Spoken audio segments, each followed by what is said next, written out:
Okay, these are some warming up exercises that can be useful in the gym, but also can be used as a cool down. Just really great to get the compound joints moving once more. So the first one we've got is tick-tock legs with arms added in. So we can start here just to get the hips moving a little bit. But for us to add in the arms, we need to do this laying down. So just kind of get used to it, work your way down into the floor, and then here we go. So we would drop the legs over, scoop the arm, come back, go the other way, let the legs drop first, scoop up and over,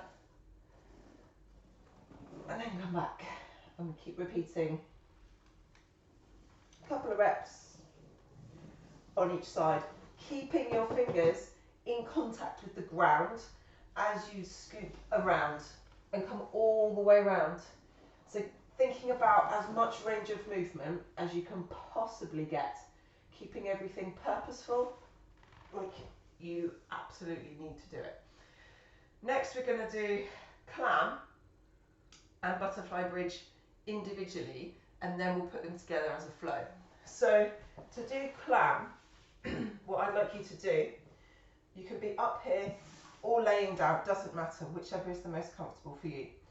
Glue your feet together and then squeeze your knees apart. So you can't see this properly probably, but I'm pushing my bottom knee down into the floor and I'm pulling my knee apart until, for the amount of range that I can manage.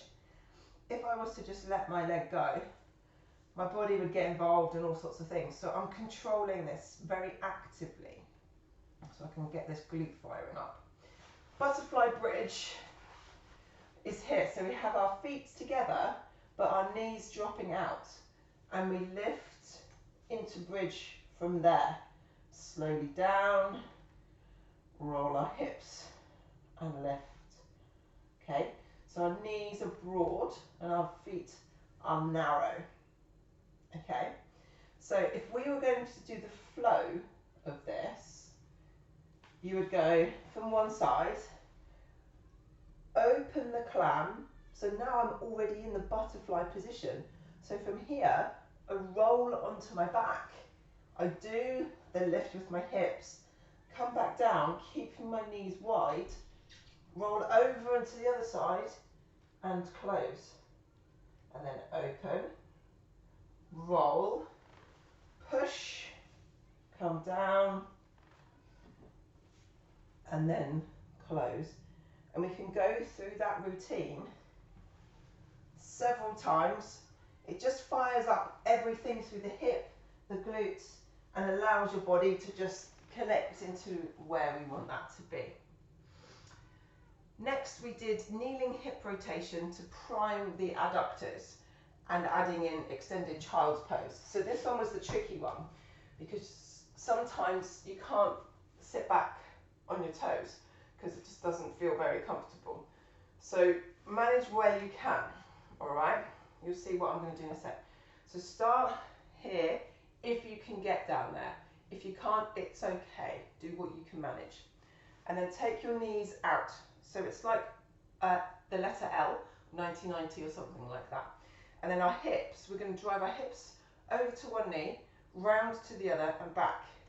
So we come up, round and back down.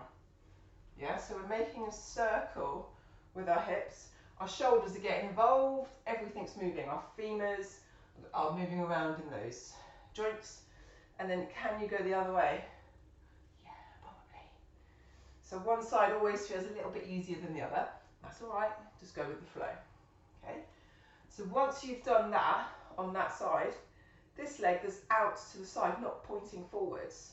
Simply extend it out to the side. And here you can tuck your toes underneath, on your standing leg here to make it a little bit easier for you. And then you rock backwards and forwards. Rock. And if you want to, you can add some rotation in this extended leg, All of this is activating those adductors. And then to finish off that side, we do an isometric hold. So you lift that leg and hold it. The goal is 10 seconds, somewhere around there. Then we rest. And then do it all again on the other side. So now I'm taking that leg out. And I'm circling my hips, shoulders, and other bits and pieces. Circle around, and then go back the other way. So really exaggerate it. Go for it. Move it as much as you can. The more movement we get, motion is lotion. So the more movement, the freer you're going to feel. Now I'm going to extend that leg out. I can come up onto my toes on my resting leg to help stabilise me. And then rocking backwards and forwards. For a few reps, feel that stretch. If you can, sit back, rotate. And then lift and hold. 10 seconds being the goal. Do what you can. And then just let that settle down for just one moment. Next one is a bit more standing up, a bit more involved because we're going to do shoulders. So hands against the wall, legs away from the wall, and we're going to drop into a wall pike here and then move back up. So we're activating our hamstrings because our legs need to be straight here. Because our arms are long and straight, our lats are activating. But then we've also got the opportunity here that we can take one arm away and we can move through ranges of motion to help activate and stabilise the shoulder. We can protract and retract. And then we can go the other way. Up, round, down, reach, different things. But ultimately, wall pike is there. Okay, so that's really great for shoulders, back, hips, hamstrings, but standing up. And then the last movement we've got is on your bottom, feet tucked in, hands behind you, facing away. And part one is to simply extend the chest and then relax. Lift up the chest and relax. So we're driving the sternum forwards and up, and it pinches our shoulder blades together.